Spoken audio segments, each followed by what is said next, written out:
بەڕێزان ئەندامانی پەرلەمان فەرموون بۆی دەست بە دانیشتنەکەمان بکەین.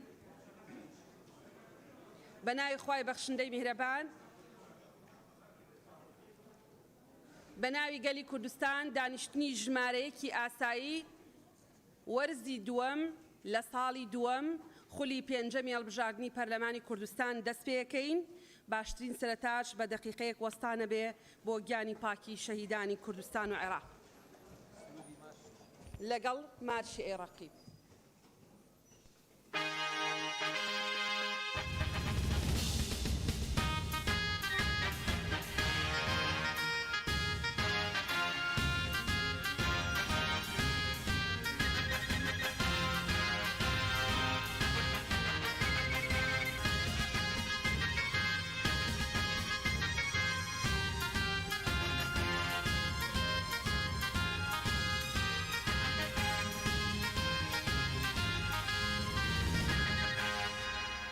فەرموون. سوپاس.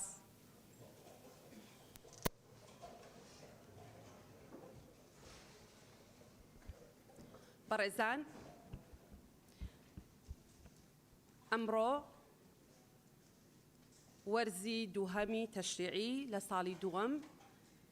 لە خولی پێنجەمی هەڵبژاردننی پەرلەمانی کوردستانەکەینەوە. بۆ مەبەستەش داوا لە بەڕێز سکرتێری پەرلەمانەکەم کە پوختەی کۆنووسی کۆبوونەوەی پێشوو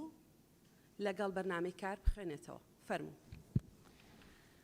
بەڕێز سەرۆکی پەرلەمان، بەرنامەی کار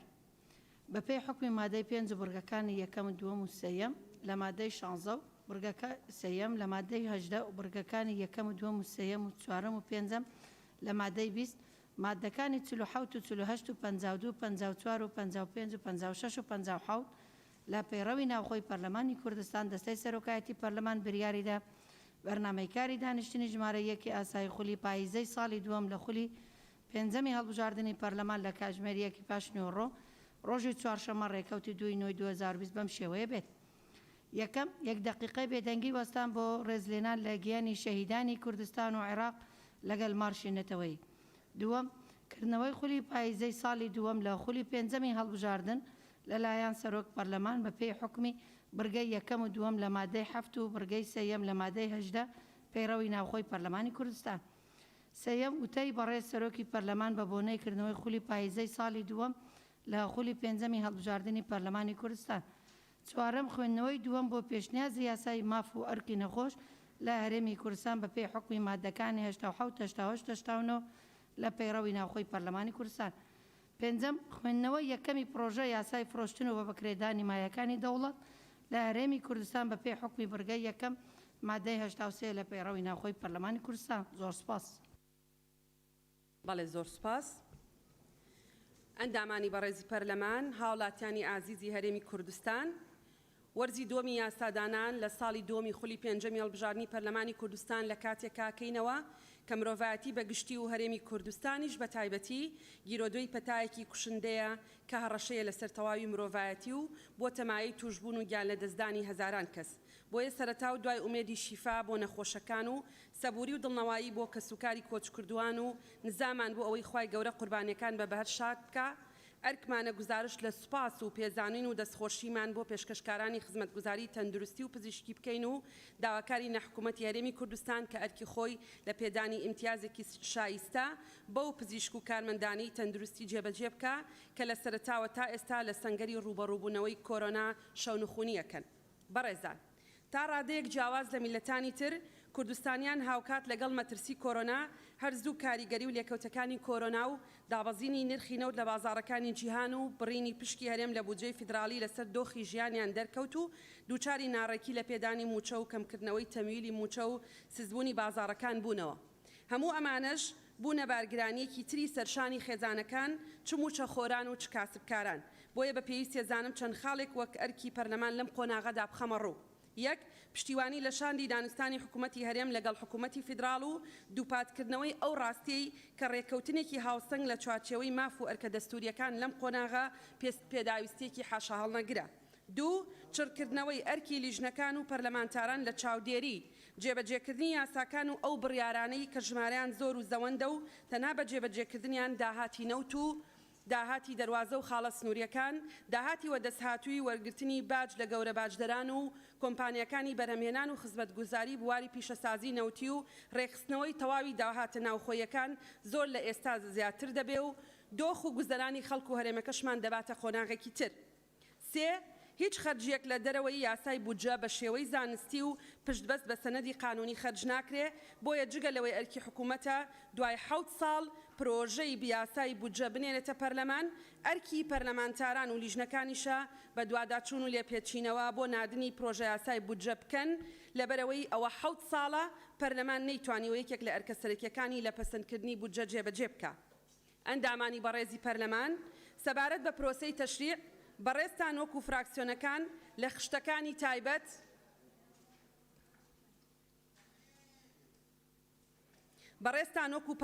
وەکو فراکسیۆنەکان لە خشتەکانی تایبەت بەو پرۆژە و پێشنیازانە ئاگدار کرانەوە کە لە هەردوو وەرزی یەکەم و دووەمی ساڵی یەکەم ئاراستەی سەرۆکایەتیتان کردبوون و لە ڕۆژانی ڕابردووش خشتەکانمان بۆ ڕای گشتی لە سایتی فەرمی پەرلەمان بڵاو کردەوە، بەڵام بە پێویستی دەزانم کورتەیەک لەو بارەیەوە بخەمە ڕوو.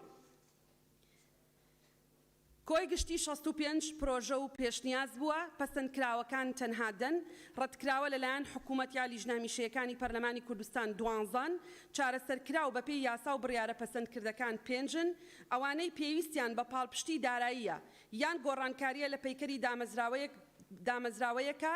حکوومەت و لایەنە پەیوەندیدارەکان تا ئێستا ڕەزامەندیان لەسەر نەداون. ئەو پێشنیازە یاسا و بڕیارانەی خوێندنەوەی یەکەمیان بۆ نەکراوە، دەپرۆژەن ئەوانەی لە ژێر پرۆسەی تەشریعدان و لای لیژنەمیشەیەکانی پەرلەمانن حوتن. بە پێم خشتەیە یەکەم کۆی پرۆژە یاسا و بڕیارەکان 65 پێشنیاز و پرۆژە بوون، دووەم دەیان پەسەند کراون، 5یان لە ڕێگەی یاسا و بڕیارە پەسەندکراوەکان چارەسەر کراون، 5یان لەلایەن لیژنەمیشەیەکانی پەرلەمانی کوردستانەوە ڕەت کراونەتەوە، 7یان لەلایەن ئەنجومەنی وەزیران و وەزارەتەکانی حکوومەتی هەرێمی کوردستانەوە ڕەت کراونەتەوە. سێهەم تەنها 38 پێشنیازە یاسا و بڕیار لە بەردەستی پەرلەمان ماوە بۆ کار لەسەرکردن. یەک لەوانە 21 پێشنیازە یاسا و بڕیار پێویستی بە پاڵپشتی دارایی حکوومەت و ڕەزامەندی دابینکردنی تێچووی خەرجی جێبەجێکردنی یاسایان بڕیارەکەیە، یان گۆڕینی هەیکەلەی دامۆزراوەیەکە و پێویستی بە ڕەزامەندیە، بەڵام تا ئێستا ئەنجومەنی وەزیران و لایەنە پەیوەندیدارەکانی تر ئەو ڕەزامەندیان نەداوە. 17 لەوانە پێشنیازە یاسا و بڕیار ئاراستەی لیژنەی کاروباری یاسایی و لیژنەمیشەیەکان کراون، 10 پێشنیازە یاسا و بڕیاری لای لیژنەی کاروباری یاسایی و تا ئێستا بەپێی مادەی 79 پەیڕەوی ناوخۆ بڕیار لەسەر ئامادەکردنی بۆ خوێندنەوەی یەکەم نەدراوە، 7 پێشنیازە یاسا و بڕیار خوێندنەوەی یەکەمی بۆ کراوە و ئاراستەی لیژنەمیشەیەکان کراوە بۆ ئامادەکردنی راپۆرت و خوێندنەوەی دووەم، بەڵام تا ئێستا سەرڕای تێبەڕبوونی چەندین مانگ بەسەر ئەو راپۆرتانەوە جەختکردنەوە لەسەریان راپۆرتیان بۆ ئامادە نەکراوە. خشتەی ئەو پێشنیازە یاسا و بڕیارانەی هاوشێوەن و هەمان بابەت چارەسەرەکەن.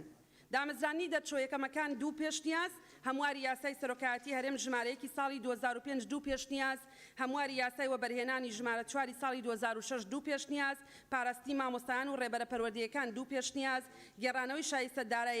دارایی موچەخۆران 3 پێشنیاز، پاراستنی بەرهەمی خۆماڵی 2 پێشنیاز، داواکاری گشتی 2 پێشنیاز، بیمەی تەندروستی 2 پێشنیاز، پێتانی دەرماڵە و قەرزی خوێندن 3 پێشنیاز، پێدانی قەرز و پێشینەی خانوبەرە و هاوسەرگیری 3 پێشنیاز.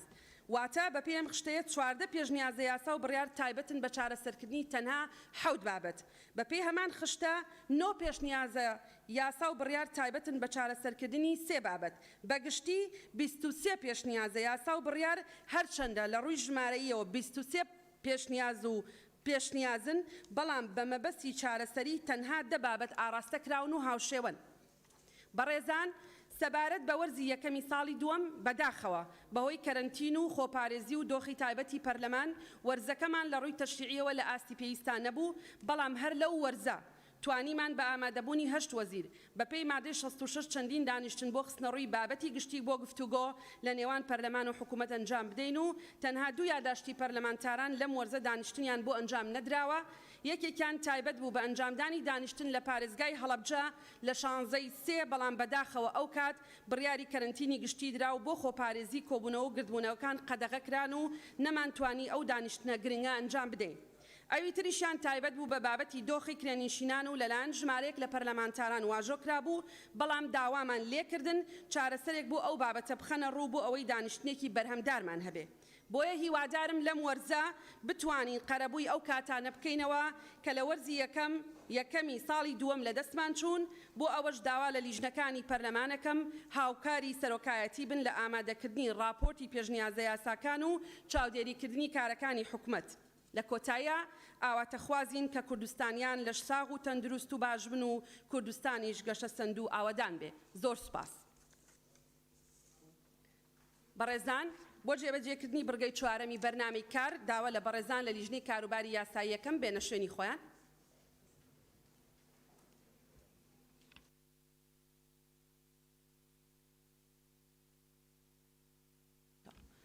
کاکتۆر بەڵێ سەرچاو فەرمون کاکتۆر اسماعیل. بەڕێزان هەر بەڕێزێکتان قساکە ناوی سیانی خۆی بڵێ بۆی لە پرۆتۆکۆڵ تسجیل بێ. فەرمون. بله دكتور اسماعيل علي طه سجيري من دو نقطة نظاميتين اك ديف مادة 16 خالانه ودهه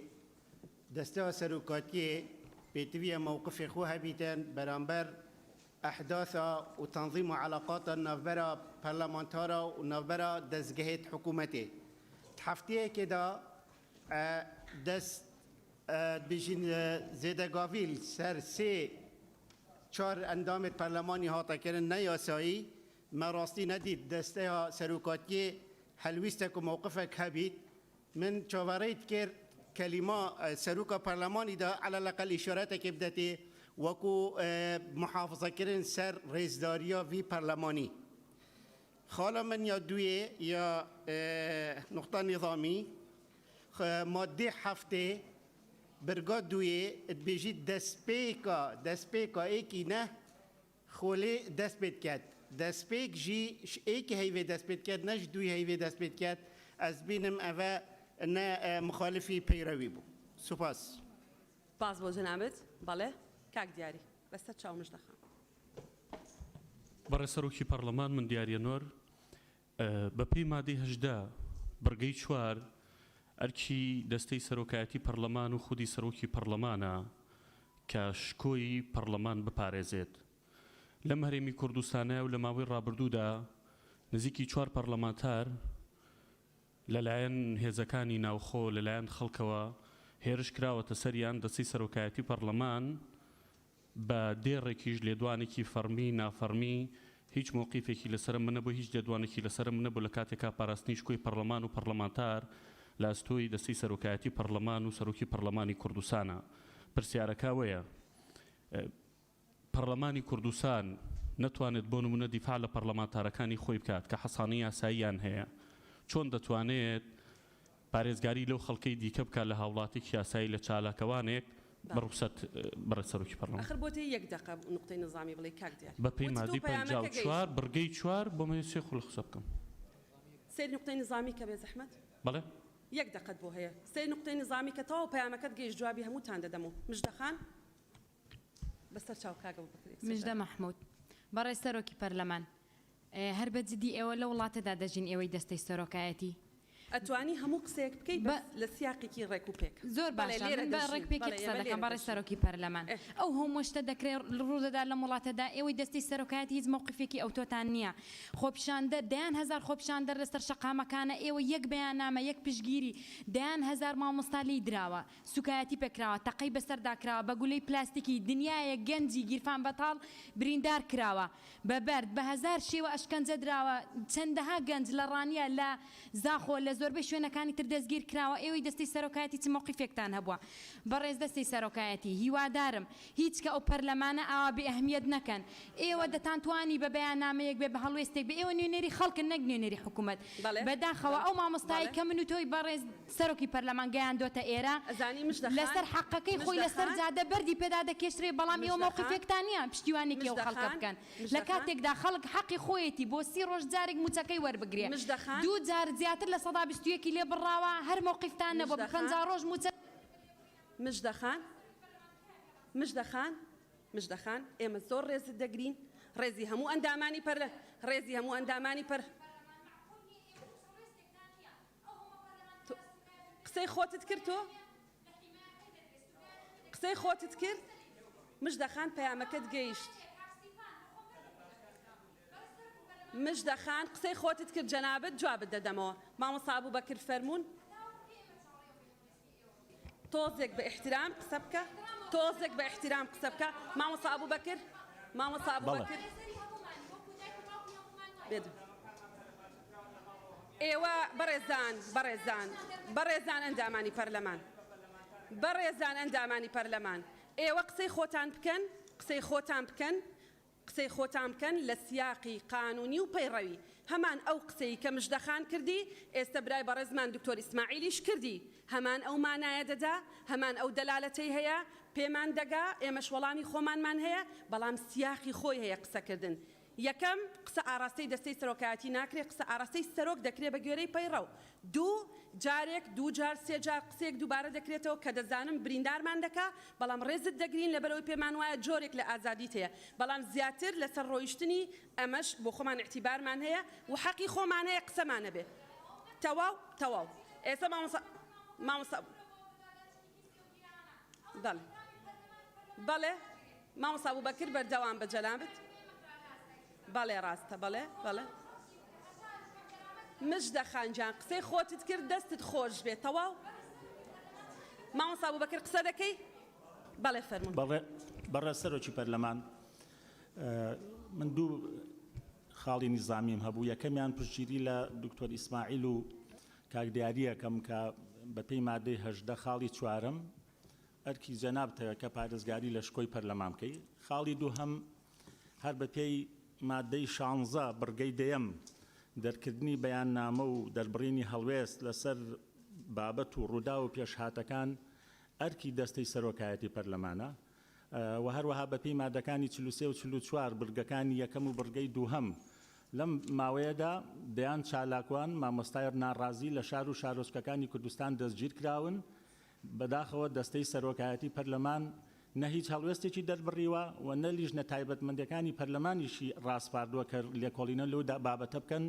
کە پەیوەندی بە چارەنووسی دەیان خانەوادە هەیە و بەپێی زانیاریەکان هەندێک لەو ڕاگیراوانە ئەشکەنجە دراون و بەداخەوە هەندێک پەرلەمانتار کە ویستویانە سەردانی ئەو شوێنانە بکەن بۆ دواداچوون بکەن لەلایەن دەستگا تەنفیزیەکانەوە ڕێگریان لێکراوە کە ئەمە حەق بوو دەستەی سەرۆکایەتی پەرلەمان لەسەر ئەم بابەتە هەڵوێستی خۆیان دەربڕن زۆر سپاس زۆر سپاس سەبارەت بەو بابەتە باوەڵام بدەمەوە بۆی ئەگەر ئیزافەیەک هەبوو دوای ئەوە سەبارەت بە بابەتی پەلاماردانی بەڕێزان ئەندامانی پەرلەمان و گرتن و با بڵێن ئازاردانی چالاکوانانی خۆپشاندانەکان وەڵامە دەینەوە دوای ئەوە هەر شتێکی تر هەبوو جگە لەو دوو بابەتە ئەتوانین نقطەی نظامی بۆ وەرگرین دووبارەکردنەوەی هەمان ئەوە بۆی وەرناگری یەکەم سەبارەت بە گرتنی ژمارەیەک لە چالاکوانانی خۆپشاندانەکان لە مامۆستایان لە فەرمانبەران لیژنەی کاروباری کۆمەڵایەتی و مافەکانی مرۆڤ سێ لیژنەی لاوەکی دروست کردووە سەردانی هەموو شارەکانەکە هەر کاتێک ئەوان راپۆرتی خۆیانیان خستە بەردەمی سەرۆکایەتی پەرلەمان سەبارەت بە ژمارەی گیراوان هۆکاری گرتنیان ئەو مادە قانونیانەی کە پێی گیراون دڵنیاتانەکەین ئێمە لەو بارەیەوە قسەی خۆمانەکەین و پەرلەمانیش ئەو کاتە ڕۆڵی خۆی دەگێڕێت لە چۆنێتی مامەڵەکردن لەگەڵ ئەم دۆسیەیە و لیژنەی کاروباری کۆمەڵایەتی و مافەکانی مرۆڤ دەستیان بە سەردانەکانیان کردووە ئەمە یەکەم دووهەم سەبارەت بە بەڕێزان ئەندامانی پەرلەمان کە ئەڵێن ئێمە پەلامار دراوین بەڕێزان دەستەی سەرۆکایەتی پەرلەمانی کوردستان ئێمە ژۆکو سەرۆکی پەرلەمانی کوردستان مامەڵە لەگەڵ ئەوە ناکەین کە لە فەیسبوک ئەوترێ یا لە دەستگاکانی ڕاگەاندن ئەوترێ مامەڵە لەگەڵ ئەو یاداشتە دەکەین کە ئەندامێکی بەڕێزی پەرلەمان ئاراستی دەستەی سەرۆکایەتیەکە ئێمە دەزانین زیاتر لە حاڵەتێکی پەلاماردان هەیە بەڵام ئێمە نازانین ئەوانەی کە پەلامار دراون ئەوانەی کە پەلاماریان داون چێن و هیچ ئەندامێکی بەڕێزی پەرلەمانی پەلاماردراو یان سەرۆکی فراکسیۆنەکەی هەتا ئەم ساتەی کە ئێمە قسە بەیەکەوەکەین یاداشتێکی نەداوەتە پەرلەمانی سەرۆکایەتی پەرلەمانی کوردستان سەبارەت بەم بابەتە یاداش بدەنە ئێمە بۆی ئێمە بتوانین لەسەر بنەمای ئەو یاداشتە ڕۆڵی خۆمان بگێڕین قسەی خۆمان بکەین و مامەڵە لەگەڵ یاداشتەکانتان بکەین من دەزانم کاکسیپان ئەڵێ پەلامار دراوم کاوە دەڵێ پەلامار دراوم کاک دکتۆر عوسمان دەڵێ پەلامار دراوم مژدەخان لە ڕانیا وتی من عەزیەت دراوم شیرین خان لە گەرمیان وتی من بێڕێزیم بەرامبەر کراوە هەڵەسخان وا دەڵێ کاک یاسین وا هەمووتان واڵێن بەڵام هیچتان بە فەرمی جگە لەوەی لە فەیسبوکەکانتان و لە ڕاگەیاندن ئێمە بینیومانە و لە بەرامبەریشە دەستگا ئەمنیەکان و هێزەکانی ئاسایشی ناوخۆ بۆ هەندێکتان وەڵامەدەنەوە ئەڵێن وانە پەرلەمان و سەرۆکایەتی پەرلەمان لە نێوان ئەم دوو قسەیە دەبێت حەکەم بێ و بێ ڕۆڵی خۆی هەبێ بۆ ئەوەش ئێمە پێویستمان بەوەیە بە فەرمی ئاگاداری سەرۆکایەتی پەرلەمان بکرێتەوە لەو بارەیەوە و دڵنیاتانەکەین ئەگەر بە فەرمی ئاگادار کراینەوە ئێمە لەگەڵ دەستگا پەیوەندیدارەکان قسەی خۆمانەکەین. بەڵێ مامۆستا عەبدولستار. بەناوی خوای بەخشندە میهرەبان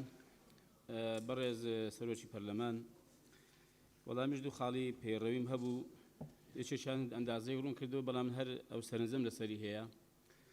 پێم وایە ینی ئەو ئێستا و هۆڵی پەرلەمان و بەڕسمی باسی ئەم بابەتان دەکرا پەلاماردان و لێدان و ئەزیەتدان دەی فەرموو سەرۆکایەتی پەرلەمان ڕێکارێکی بەهێز بگرنە بەر کە ئەمە لە کوردستان دووبارە نەبێتەوە ئەم پرسیار دەکەم دەڵم ئەگەر وەزیرێکی حکوومەتی هەرێمی کوردستان پەلاماری بدرێ قسەش پێ بگرێ حکوومەت چی دەکا حەقیشانی بس ناو خوبشان بس ناو خوبشان ئێمە بەستن ئەو دەسەڵاتی جێبەجێکردنە بەزە تو نوێنەراتی گەل دەکەی یعنی یەکێک لە ئەرکەکانی وێ کە لەگەڵ خەڵک بێ ئێوەم لەگەڵ ئەوەشم پەرلەمانتار بەڕێوزێ بەڕێکوپێکی بەڵام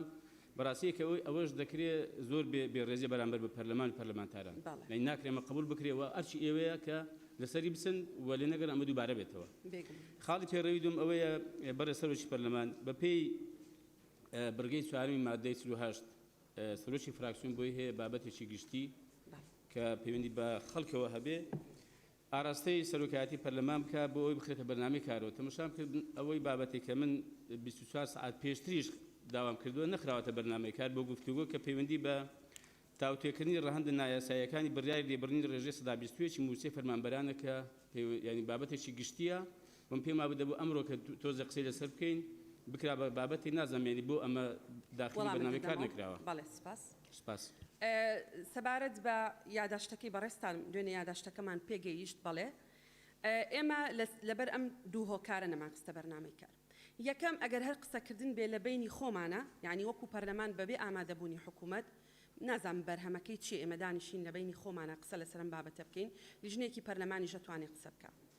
بە ئامادەبوونی حکوومەت ئێمە بەپێی مادەی 66 دانیشتنێکمان کرد و ئەو کاتە لە ستا 21 بڕی بوو و قسەمان کرد و 6 ئەندامی پەرلەمان قسەی کرد حکوومەتیش وەڵامی خۆی هەبوو. بۆیە وتمان ئەم بابەتە مناقەشە کراوە لە پەرلەمان بە ئامادەبوونی حکوومەت جەدوایەکی قانونی و بەرهەمداری نییە جارێکی تر دابنیشین بەبێ ئامادەبوونی حکوومەت هەر پرسیار لە خۆمان و وەڵام لە خۆمان لەم بارەیەوە قسە بکەین. بەڵێ. بەڵێ بەڵێ بەڵێ دروستە بەڵێ بەڵێ بەڵێ بەڵێ بەڵێ بەڵێ کاک عەلی حەمەد ساڵح بەڵێ بەناوی خۆی گەورە بەڕێز سەرۆکی پەرلەمانی کوردستان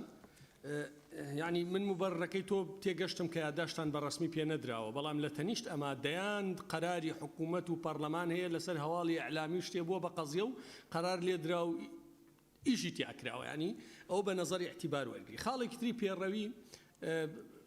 بۆ پێی جەنابتان حیمایی پەرلەمان و حیمایی قانونەکەن و کۆی پەرلەمان من دڵنیام مانگی ئایندەش لێبڕینی موچە بەردەوام بێت دڵنیا دەکەم یعنی با ئەمە لێسەوە خەڵک بزانێ هیچ نەشادێتەوە لە خەڵک بەم فۆرمەی ئێستا کە داهات کۆکرێتەوە دۆسیی نەوت و خاڵە سنوورەکان و ئیجاعات خاوە بە قانون سەلاحیەتی حکوومەت نییە لە موچە ببڕێت سەلاحیەتی نییە کەواتە ئەبێ ئەم قەزیە بێتەوە بۆ پەرلەمان لەم پەرلەمانە خەڵکی قەرار بەدەست بێت ئەگەر هەمومان قەناعەتمان کرد کە پارە نییە لە وڵاتای خۆچیەکە یعنی پارە نییە بەڵام ئێستا مەسەن بۆ نمونە سەدان دۆسیە لەسەر نەوتێنین لەسەر خاڵە سنووریەکان یەنین تەڕە حەلەکەین ئەمانە حەلکە موچە ئەدرێت بۆیە هیوادارم حیمای ئەم قانونە بکەین کە پەیوەندی بە موچە و قوتی خەڵکەوە هەیە و لە زووترین کاتا دەرفەتێکی یاسایی پێویستی بۆ بدۆزرێتەوە. بەڵێ سپاس کاک کاروان. بەناوی خدای گەورە میهرەبان بەڕێز سەرۆکی پەرلەمان وەکو جەناب لە دەستپێکی وتارەکەدا ئاماژەت پێکرد یەکێک لە هەرکە سەرچەکانی پەرلەمانی کوردستان پەسەندکردنی بودجەیە و پەرلەمانی کوردستان بە جۆرەی یاسای ژمارەیەکی ساڵی 1992 مادەی 56 بۆ پێڕەوی ناوخۆ لە چەند مادە و بڕگەیەکدا سەرچی سەرچی هەیە کە بودجە و چاودێریکردن و یاسادانانە ئێمە تا ئێستا دوو لە ئەرکەکانمان لە ژێر مەترسی گەورەدان یەکیان کە بودجەیە تا ئێستا نایەتە پەرلەمان دومینیان کە چاودێریکردنە من بەش بە حاڵی خۆم چەندان پرسیار و یاداشتم لە وەرزی دومی یاسادانان ئاڕاستی حکومەت کردووە تا ئێستاش وەڵامەکەی وەرنەگرتووە من لە جەنابەت دەپرسم ئەگەر بێت حکومەت هەرێمی کوردستان بۆ شێوە تەعامل لەگەڵ پەرلەمانی کوردستان بکات ئەرچی چاودێری پەرلەمانی کام قۆناغ و کام ئاڕاستەوە یەکەم دووەم ئەرچی بودجە کە ئەرچی پەرلەمانی کوردستانە کە مسادقەی بکات و بە دادچوونێکی زدیشی بۆ بکات ئێمە بەش بە حاڵی خۆمان هەم متابعەمان کردووە هەم پرساندنمان لەم بارەوە ڕاستە کردووە و هەمیش هەموو ڕێکارە پێڕەویەکانمان گرتووەتە بەر هەتا ئێستا حکومەت هەرێمی کوردستان ئامادە نیە بە هیچ شێوەیەک وەڵامێکی گونجاو لەم بارەوە بداتەوە بۆیە من داوا لە بەڕێستان دەکەم کە لەسەر ئەم دوو پرسە بەجددی لەگەڵ حکومەت هەرێمی کوردستان دابنیشن و ئەم پرسانەیەک لا بکەنەوە چکە ئەگەر ئەم دوو پرسەوەکو خۆی نەچێتە بواری جێبەجێکردن چی لە متابعات چی لە بودجە تا کارکێکی پەرلەمان دەبێتەوە یاسادانانە کە یاساکانیشمان وەکو خۆت فەرموود لەبەر کەرەنتینێ بەشێک زۆریان نەماتوانین جێبەجێیان بکەین زۆر سوپاس زۆر سوپاس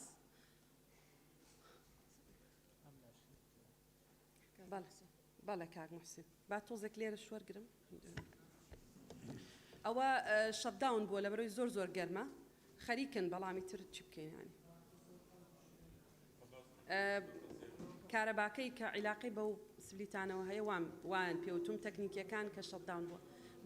بەڵێ بەردەوام بە کاک موحسین ناوێ خدای مەزنود لڤان بەرێز سەرۆکە پەرلەمانی ڕاستی دوو بابەتێک زۆرت هەنووکەوی و هەستیار هەبوون من پێویست زانی کۆل پەرلەمانی کوردستانە بێنە بەحثکردن یەکشوان بابەتێ کۆ دوهی ئەنجومەنی وەزیران عێراقی ڕۆژە سێی دە کریە ڕۆژە نیشتیمانیە عێراقی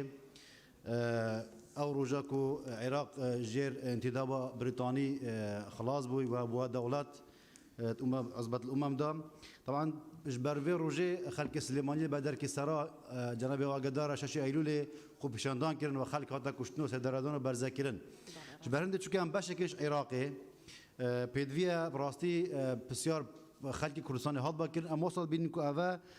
اختیار نه لازم پارلمانی دنگ سربادان بروجه کن اجتماعی یا عراقی زور طبیعیه 14 تموز سال 58 براب کنه روزه کن اجتماعی بابت دوی برای سروک پارلمانی بابت جارکادی کوشکرنا گنج کردستان یا بلیشا بو هندران راستی گنج و کم همین زان هیزو داینامویا جواکانه جبرنده جی یعنی ندا مزراندن و نبونا درفتن کاری براستی وکر یک خلق ما اتحفتیه که دا قضا آمیدی و دورش لادزه صد گنج برف هندران بچن ریکا کولانت اروپا بگیرنه برش برنده از داخوازت که پارلمان کردستان هلویست بید حکومت کردستان بیت سرخسر بابت هم بابت استثمار و گازن در وی باجرا کو درفتن کاری با خلکی بنادیتن و درگاه دامزراندن جی حساب داخراوی نمینته یعنی هیچ نبیتن یکمت زانکو یکمت پیمانگا درفت کمت بود دامزراندن گنجان گلک سپاس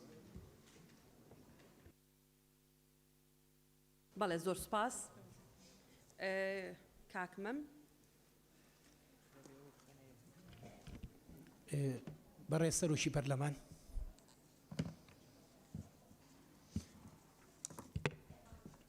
برای سروشی پارلمان مادەی هەژدە بڕگەی دووەم تەماشای بکەی دەسەڵاتەکانی جەنابتانە بەڕاستی ئەو دوو جارە حکوومەتی هەرێمی کوردستان یاسا پێشێ دەکات کە موچە ئەبڕێ لە 121 بۆ 150 ئەرکی جەنابتە وە پەیڕەو دەسەڵاتیاوە بە جەنابەت کە ئەبێت یاسا جێبەجێکەی بۆچی حکوومەت یاسا جێبەجێ ناکات لێی ناپرسیتەوە قسە ناک ینی ئەمە بەتەنیا ئەرکی سەرۆکی پەرلەمان بەڵێ لە خاڵی مادەی هەژدە و دەسەڵاتی بە تۆیاوە و ئەرکی پەرلەمانیشە بەگشتی مادەی هەژدە جێبەجێکردنی یاسا تۆ پاسەوانی بنەڕەتیت لە ناو پەرلەمانە کە سەرۆکاتی پەرلەمانەکەی کە دەسەڵاتی یاسادانانە ئەمە بەزەقی یاسا پێشێ لەکرێت لە وڵاتەیە کە پەیوەندی بە ژیانی و گوزەرانی کۆی خەڵکی کوردستانەوە هەیە هەڵوێستی جەنابتان و بێدەنگی جەنابتان کوشندەیەوە یەک خاڵێکی کە ئەگەر ڕێگەم بدەیت ئەو مادەی پەیڕەوی کە لە مادەی 48 ئەوەی مادەی 48 بڕگەی چوارەم کە 24 کاتژمێر پێشتر کە داوا کراوە بۆ بابەتی گفتوگۆکردن لەسەر مەسەلەی موچە هیچ پاساوێک هەڵ ناکرێت چونکە لە ناو ئەم بڕگەیە ناڵێ ئەگەر وا بێت سەرۆک ئەتوانێ ئەوە بکات ئەڵێ بەپێی ئەم مادەیە 48 بڕگەی چوارەم ئەڵێ سەرۆکی فراکسیۆن یا لانی کەمدە ئەندام یا نوێنەری پێکاتەیەک ئەتوانێت بابەتێک ئیسافەکە بۆ بەرنامەی کار کە نەکراوە واتە لەناو پەیڕەوە پاساوێک ناداتە سەرۆکی پەرلەمانی سەرۆکاتی بە جێبەجێنەکردنی و سوپاس. بەڵێ زۆر سوپاس. بەڵێ کاک سیروان. دوای ئەوە سەرچنارخان. بەناوی خوا بەڕێز سەرۆکی پەرلەمان بە پێی مادەی 18 بڕگەی دووهەم جەنابتان لە قسەکانتانە بیان و بەیانی تەبریری ئەوەتانێ نایەوە کە هیچ لەو پەرلەمانتارانەی کە دەستێژیان کراوەتە سەر بەڵگەیان نەبووە بەڵام ناڵێن بەڵگەیان نەبووە لەم سکاڵیان نەکردووە بەڵام من یەکەم پەرلەمانتار بووم لە سلێمانی لە وڵوبە بە لایڤ و بە شێوازێکی زیندوو تەقەمان لێکرا یعنی ئەمە لە هەموو دنیاە بە تویتی زەلامێک وەزیرێک لاچێ بە تویتی وەزیرێک وەزارەتێک هەڵەوەشێتەوە جەنابەت لە دەستپێکی دانیشتنەکانی پێشووە خۆمان دانیشت بووین جەنابەت وتت دانیشتن ناکەم تا شکۆی پەرلەمان نەگەڕێتەوە قسەکان ماوە بەڕێز بەڵێ ئێستا شکۆی ئەم پەرلەمانە بەدەستی حکومەتی هەرێمی کوردستان لەژێر خەتەرایە زۆر لە برادران ئاماژەیان پێکرد کاک عەلی ئاماژەی بەوە کرد بۆ جاری سێهەم ئەبێت حکومەتی هەرێمی کوردستان دەستدرێژی ئەکاتە سەر موچەی خەڵک ئایا ئەگەر حکومەت بەپێی ئەو یاداشتانەی کە ئێستاش ئیمزامان کردووە ڕازی نابن بە لێپرسینەوە ڕازی نابن بە دوواداچوون ڕازی نابن بە وەڵامی پرسیار ڕازی نابن بمە ئێمە ئیشمان چییە بەڕێز سەرۆکی پەرلەمان لە فۆرمێکی ڕێزداریدا ئەڵێم ئەگەر ئێمە نەتوانین ئەم حکومەتە ناچار بکەین بەوەی کە موچە نەبڕێت ئیتر ئیشمان چییە؟ زۆر سپاس. بەڵێ زۆر سپاس بەڕێزان ئەندامانی پەرلەمان سەبارەت بەسەر چاو سەبارەت بە مادەی 18 جێبەجێکردنی یاسا و پەیڕەوی ناوخۆ و بڕیارەکانی پەرلەمان سەرۆکی پەرلەمان ئەندامێکە وەکو هەر ئەنداماکی تری پەرلەمانی کوردستان یەک جیاوازی هەیە کە دەسەڵاتی جێبەجێکردنی ئەم پەیڕەوەی هەیە بە تەنیا ناتوانێت نە لێپرسینەوە بکە نەمتمانە لە کەس وەربگرێتەوە و نەکەس بهێنێتە بەردەمی پەرلەمان ئەمە سیاقاتی خۆی هەیە و ئەم قسەیە منەزانم بە ناوی تارق حەربەوە کرابوو کە با بڵێن بەڕێزێکە کە کەسێکی یاسایی عێراقیە بەڵام دوایەوەی پەیوەندی پێوەکرا ئەڵێ من مەبەستم ئەوە نەبووە کە دەتوانێ قەراری لابردنی موچە هەڵوەشێنێتەوە قسەکانی من تەحویل کراوە بۆیە بەڕێستان ئەندامی پەرلەمانن مشەڕعن ئەبێ بزانن کە دەسەڵاتی سەرۆکی پەرلەمان لەو مادەیە پابەندبوونیەتی بە یاسا و بڕیارەکان سەرۆکی پەرلەمانیش وەکو بەڕێستان ئەندامێکی پەرلەمانە و جیاوازیەکە ئەوەیە کە ئێمە هەندێک دەسەڵات هەیە لەم پەیڕەوە لە قانونەکانە پێمان دراوە ئەویش ئیدارەدانی کۆبوونەوەکانی پەرلەمانە ئەگیناوە یەک دەنگمان هەیە وەکو ئێوە و سوپاس سەرچنارخان دوایی شیرین خان ئەگەر لەسەر هەمان بابەتە بۆ خۆتان نەزانن بە گوێرەی ئەم پەیڕەوە لەسەر هەمان بابەت دووبارەکردنەوە بەڕاستی مخالفی ئەو پەیڕەوەیە کە خۆتان بەناویەوە قسە دەکەن بەڕێز سەرۆکی پەرلەمان من دوو خاڵم هەیە خاڵی یەکەم جەنابەت دەفەرمی ئەگەر پەرلەمانتارە هێرشی کرایە سەر ئەبێ سەرۆکی فراکسیۆنەکەی یاداش با بە سەرۆکایەتی پەرلەمان یاخۆی من بە جەناب دەڵێم لە چ مادەیەکی پەیڕەوی ناوخۆ هەیە ئەگەر پەرلەمانتارە هێرشی کرایە سەر یان سوکایەتی پێکرایان لێی درا کە چەندی پەرلەمانتارمان هەیە بەو شێوازە بوون بە پێی چ مادەیەک ئەبێ سەرۆکی فراکسیۆنەکە یاخۆ یاداش بە بەڵکو من بە پێچەوانەوە مادەت ئێمە مادەی 43مان هەیە ئێمە لە پەیڕەوی ناوخۆ کە ئەگەر حاڵەتێکی نەخوازراوە ڕوویە لە کاتی پێویستە سەرۆکایەتی پەرلەمان ئەتوانێت لیژنەی تایبەت لیژنەی کاتی پێک بهێنێت بۆ لێکۆڵینەوە لەو بابەتە و لە دەرەوەی وەرزی یاسادانانشە بە پێی بڕگەی دوو ئەتوانێت لیژنەی تایبەتمەند پێک بێنە سەلاحێتی ئەوە هەیە نەک چاوەڕێی لیژنەی مافی مرۆڤ بکات لەوە چێ بە 20 ڕۆژی تریش ئەوان تا ڕای ئەسپێرێت و یعنی ئەوان معنی نین بەو بابەتە بەڵکو سەرۆکایەتی پەرلەمان ئەبێ ڕاستەوخۆ خۆی هەڵوێستی هەبێت وە لیژنە تەشکیلکە کە بەداخەوە تا ئێستا ئەو دوو خاڵی نەکردو مادەی 43 جێبەجێن خاڵی یەکەم خاڵی دووەم ئێمە لە مانگی 5 پەرلەمانتار لەسەر قەرزی 27 ملیارەکەی حکوومەت یادداشتمانیاوەتە سەرۆکایەتی پەرلەمان و ژمارە یاسایی پەرلەمانتار بۆ پێی مادەی 66 داوامان کردووە کە دانیشتێکی تایبەت تەرخان بکرێ بۆ بابەتە بەڵام سەرۆکایەتی پەرلەمان جوابی ئەو یادداشتەی نایەوێتەوە هەروەکو چۆن جوابی پرسیارەکانیش نایەتەوە ئەمڕۆ کە دەستپێکی وەرزی پایزەی یاسادانانە ئەوە پەیوەندی بە بارودۆخ و ژیان و گۆزەرانی خەڵکەوە هەیە بارودۆخی دارایی یەکلایی بکرێتەوە ئەوە بڕگەیەک یان دانیشتێکی سەریع دابنرایە لە دەروی وەرزی یاسادانیش بۆیە هە سەلاحەتی سەرۆکایەتی پەرلەمان بوو بەڵام تا ئێستا بێدەنگە لەو بابەتە ئێمە داواکەین کە وەڵامێکی وەمان بدێتەوە. بەڵێ سپاس دۆسی قەرزەکان بە قەدەرەوەی بۆ ئەندامانی پەرلەمانی کوردستان ئەو هەفتە بەڕێزەی واژۆیان کردووە گرنگە بە دڵنیایی بۆ باقی ئەندامانی تری پەرلەمانیش گرنگە لە فراکسیۆنە جیاوازەکان و بۆ ئێمەش گرنگی تایبەتی خۆی هەیە بەڵام ئێمە دامەزراوەیەکمانەیە لە هەرێمی کوردستان ناوی دیوانی چاودێری داراییە لە هەرێمی کوردستان قانونی خۆی هەیە هەتا ئەم لەحزەیە ئەم دۆسیە لە لای ئەوانە زیاتر لە جارێک ئێمە پەیوەندیمان پێوە کردوون بە بەردەوامی نووسنگەی ئێمە پەیوەندی بە بەڕێز سەرۆکی دیوانی چاودێری داراییەکە لە هەرێمی کوردستان بۆ تەواوکردنی راپۆرتەکە ئەوان راپۆرتێکی نەزەری بیدائیان تەواو کردووە نوسخەشیان ناردووە بۆ ئێمە لە سەرۆکایەتی بەڵام راپۆرتی تەفسیلیان تەواو نەکردووە دڵنیا بە لەوەی چەندێ بەلای تۆ گرنگە بۆ ئێمە ژەوە نەگرنگە ئەو راپۆرتە تەفسیلیەت تەواو بوو ئەوان ئەمە قسەکەیانە ئەڵێن ئێمە کە دێین دراسە دەکەین بۆ نمونە موسسەیەکی وەکو پەرلەمان پیاچوونەوە بە حساباتی ساڵێکی پەرلەمان ناکەین یەک ساڵی پەرلەمان کە هەموو ئەوراقەکان لە بەردەستمانە مانگێک بۆ 40 ڕۆژمان پێویستە چۆن ئێوە تەسەورتان وایە ئێمە بتوانین 27 میلیارد دۆلار ساخت بکەینەوە لە ماوەی مانگ و 2 مانگ و 3 مانگە لەبەرەوە ئەمە شتێک نییە ڕۆشت بێ بڕوە و ئیرادەی هەمووشمان ئێمە لە سەرۆکایەتی و ئەوەنەی من گوێم لە فراکسیۆنەکانی پەرلەمانی کوردستان بووە ئەوانەی کە لە دەسەڵاتن ئەوانەشی کە لە ئۆپۆزیسیۆنین هەمومان ئیرادەکەمان بەو ئاراستەیە کە ئەم بابەتە بابەتێکی گرنگە ئەبێ لە پەرلەمان قسەی لەبارەوە بکەین حکوومەتیش لەمەیە ئامادەیە بێت بەڵام ئایا نابێت دیوانی چاودێری دارایی وردبینەکانی خۆی تەواو بکە و ئەو پێمان بڵێ بەڵێ ئەمە ئەو قەرزانەیە کە حکوومەت یاریمی کوردستان کردوێتی و ئێمە وەکو دامەزراوە بڕوامان پێێتی فەرم بڕۆن قانونەکان بخێنەوە بزان و وردبینی ئیشی ئێمەیە یان ئیشی دیوانی چاودێری داراییە لەبەرەوە ئەمە بابەتێکە ڕەنگە وەخت کاریگەری لەسەری هەبێ بەڵام ئیرادەی هەمومان بەو ئاراستەیە کە بێ قسەی لەبارەوە بکەین سەبارەت بەوەی لە هیچ مادێکی پەیڕەو نەنووسراوە ئەبێ یەکێک شتێک ینی سکاڵا تەقدیمکە بەڕێزان ئێمە لە سەرۆکایەتی پەرلەمان بەندە وەکو سەرۆکی پەرلەمان بۆ ئەوەی بتوانم هەر جوڵەیەک بکەمە بێ یاداشتێکم لەبەردەستا بێ چەندێ بڕوان بەوە هەیە کە کاکاوە لێی دراوە بە هەمان مەسافە باوەڕیشم بەڕوونکردنەوەکەی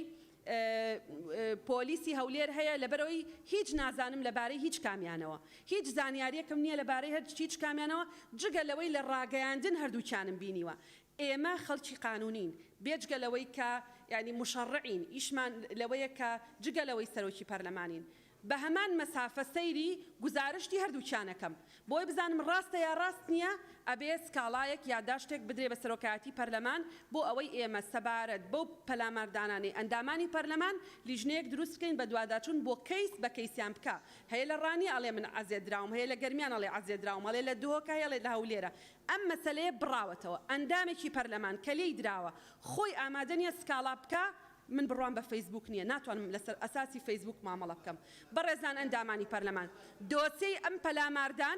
پەلاماردانی ئەندامانی پەرلەمان لەویا کۆتایی دێ ئەو ئەندامە بەڕێزانەی پەرلەمان کە سکاڵیان هەیە لە دامەزراوە ئەمنیەکانی هەرێمی کوردستان کە عەزێت دراون ئەبێ یاداش بدەنە سەرۆکایەتی پەرلەمان بە دڵنیایی و ئیشی لەسەرەکەین و سەبارەت بە لیژنەی کاروباری کۆمەڵایەتی و مافەکانی مرۆڤ لە پەرلەمانی کوردستان ئێمە گەر لیژنەش دروستکەین هەر لە ئەندامانی پەرلەمان دروستەکەین خۆ لە دەرەوە خەڵک نایەنین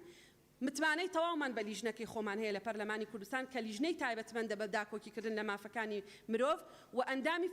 فراکسیۆنە جیاوازەکانی پەرلەمانی کوردستانی تایە چاوەڕێی راپۆرتەکانەکەین بە تەقدیرەوە بەڕێزان ئاماژە بە مادەی 48 یەکەم لە پەیڕەی ناوخۆی پەرلەمانی کوردستان داواتان لێ یەکەم کە ڕەزامەند بن لەسەر ئاڵۆگۆڕکردنی بڕگەی 4 و 5 لە بەرنامەی کار بۆ ئەوەی بڕگەی 5 تەواو بکەین و بڕگەی 4 بخەینە بەیانی هەر ئەندامێکی بەڕێزی پەرلەمان لەگەڵ ئەوەیە ئاڵۆگۆڕ لە نێوان بڕگەی 4 و بڕگەی 5 بکە بکرێ با بفەرموێ دەنگ بدە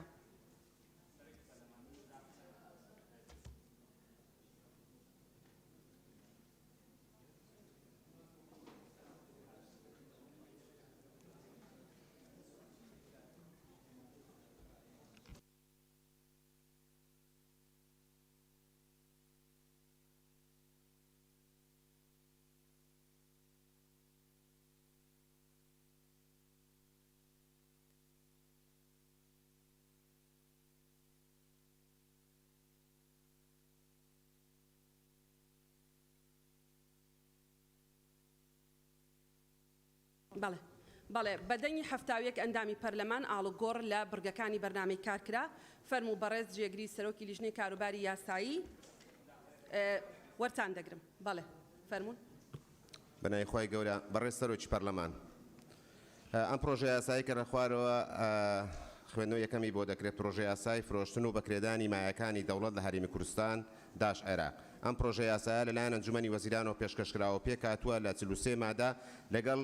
هۆیەکانی دەرچواننی ئێمە وەکو لیژنەی کاروباری یاسایی پەرلەمان داوا لە بەڕێستان دەکەین ئەم پرۆژە یاسایە ئاراستەی لیژنا پەیوەنددارەکان پەرلەمانی کوردستان بکەن لەگەڵ ڕێزم بەڵێ بەڕێزان ئەندامانی پەرلەمان ئەو پرۆژە یاسایە کە لایەن حکوومەتی هەرێمی کوردستانەوە هاتووە ئاراستەی لیژنەکانی دارایی و یاسایی و سەرجەم ئەندامانی پەرلەمانەکرێ بەڵێ هەمان شتە کاکتۆر نا هەمان قسە هەمان مەوزوع ناتەقیتەوە ئەسڵەن ناترسم من لە تەقینەوەی جەناب تۆ هیچ کەسێکی تر بەڵێ قسە بکە بەڵێ قسە بکە بەناوی خوای بەخشندەی میهرەبان سەرۆکی پەرلەمان ئەمە چەندەم جارە ئێمە نەقد لە سەرۆکایەتی پەرلەمانەگرین لەسەر بەرنامەی کارەکەتان یعنی تکایە بۆچی ئەم بەرنامەی کارە ڕنگدانەوەی دۆخی ئێستای خەڵک نییە چەند جار پێمان وتون داوامان کردووە لە ناو جەلسەیە لە دەرەوە ئەم بەرنامەی کارە بۆ ڕنگدانەوەی دۆخی ئێستای خەڵک نییە ئێستا لە هەر کەسێ بپرسی ئەڵێ من دوو مەسەلەن ئەڵێ موچەخۆرەکان ئەڵێن دوو جار موچەکەم لە ساڵ 21 بە ناقانونی لێ بڕاوە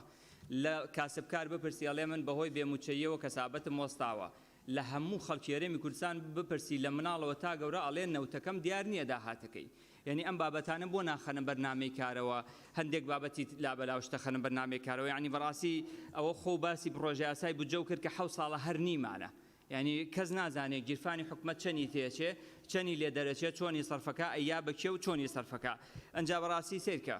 یعنی ئێمە چەند ساڵ بودجەمان بۆ هاتووە لە بەغاوە 1 لیتر نەوتیشمان نەفرۆشتەوە و 1 ڕۆژیش موچەی خەڵک دوانەکەوتەوە پرۆژەکانیش بەردەوام بووە لەوەتی نەوتە فرۆشین لەوەتی هەرێم نەوتە فرۆشی خەڵک کەوتۆتە سوال خەڵک موچەکەی دواکەوێ موچەکەیە بڕێ یعنی نازانی بەڕاستی ئەم پارەی نەوتە چی لێیە حجەیەکیش دراوە بە بەغا کە بودجەی خەڵک ببڕێیان موچەکە وەکو خۆی نەنێرێ ئەمە نەقسە لە حکومەتی هەرێمە لە کابینەکانی یەک لە دواییەکە بەمەی ئێستاشەوە بۆ نایخەنە بەرباز دوایەوە جەنابەت ئەڵێ ئێمە ئەگەر لێرە خۆمان گفتوگۆ بکەین ئیسفادەی چییە چۆن ئیسفادەی نییە ئەمە هەموو پەرلەمانتار نییە ئەمە پەرلەمان و دەستگایەکی شەرعی نییە ئێستا ئەگەر پەرلەمان بە هەموو فراکسیۆنەکانەوە بڕیار با کە لێبڕینی موچەی لە 121 فەرمانبەران ناقانونی و نایاساییە و بڕیار بات کە حکومە دەبێ ئەو پارەیە بگەڕێنێتەوە وەکو چۆن پەرلەمانی عێراق کردی ئەمە بۆ دەسەڵاتمان ینی ئێمە بۆ ئەمەمان پێ ناکرێ دوایەوە بەڕاستی سەیرە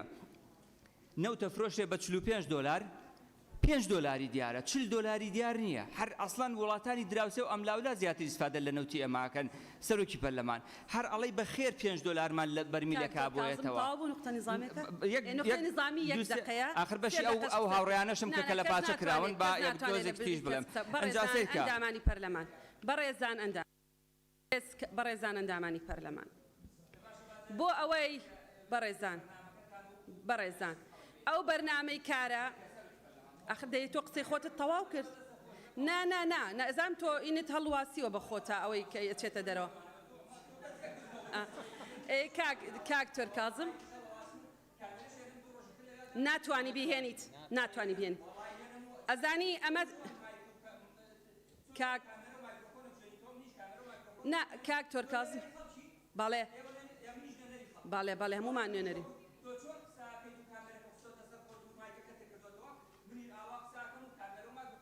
بەڵام لە سیاقی خۆیە هەیە بەڵام سیاقی